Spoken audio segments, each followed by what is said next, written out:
Shalom Bapak Ibu Saudara yang dikasih Tuhan. Hari ini kita sudah memasuki 19 hari di tahun 2021. Saya percaya ada banyak kejutan di awal tahun ini. Banyak hal di sekitar kita, bencana alam dan persoalan-persoalan pandemi yang masih terus berlanjut. Dan banyaknya juga informasi tentang vaksin. Saya mau mengajak kita sekalian, kita tidak perlu risau, gelisah, takut, cemas, karena Tuhan selalu menyertai hidup kita. Di tahun yang lalu Tuhan sudah sedemikian rupa menyertai, melindungi, menuntun hidupmu sampai hari ini. Saya percaya hari ini dan seterusnya pun Tuhan Yesus dahsyat buat kita sekalian. Saya mau mengajak kita sekalian membuka kitab kita dari kitab Mazmur pasal 63 ayat pertama mulai. Demikian bunyi firman Tuhan.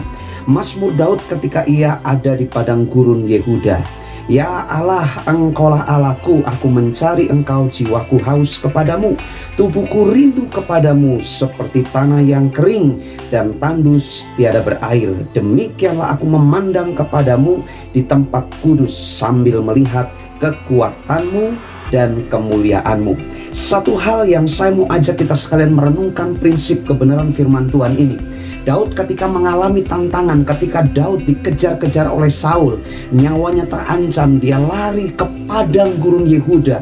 Ada banyak hal yang berkecamuk dalam hidup dan hati pemikiran Daud, betapa dia mengalami secara lahiriah kemalangan yang luar biasa. Tetapi Daud tidak melihat hal itu sebagai sesuatu yang terus perlu diratapi, tetapi Daud justru ambil kesempatan dalam situasi seperti itu.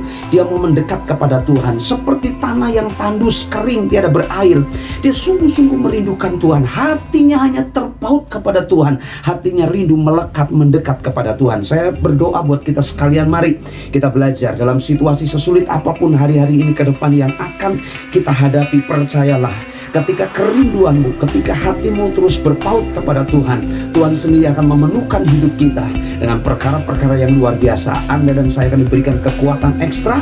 Anda akan melangkah bersama Tuhan. Badai pasti berlalu, pelangi kasih Tuhan akan terbit dalam hidup kita sekalian. Mari tundukkan kepala, kita akan berdoa. Kami bersyukur Tuhan, di tengah-tengah situasi persoalan pergumulan yang terjadi secara nasional, kami pun mengalami hal yang sama.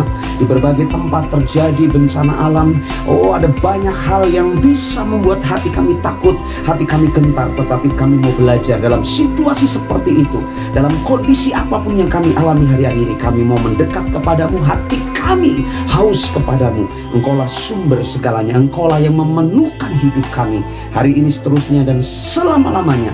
Engkau akan menyertai, menuntun kami, memberikan perlindungan. Terpujilah Engkau dalam nama Tuhan Yesus. Kami berdoa dan bersyukur. Haleluya. Amin. God bless you all.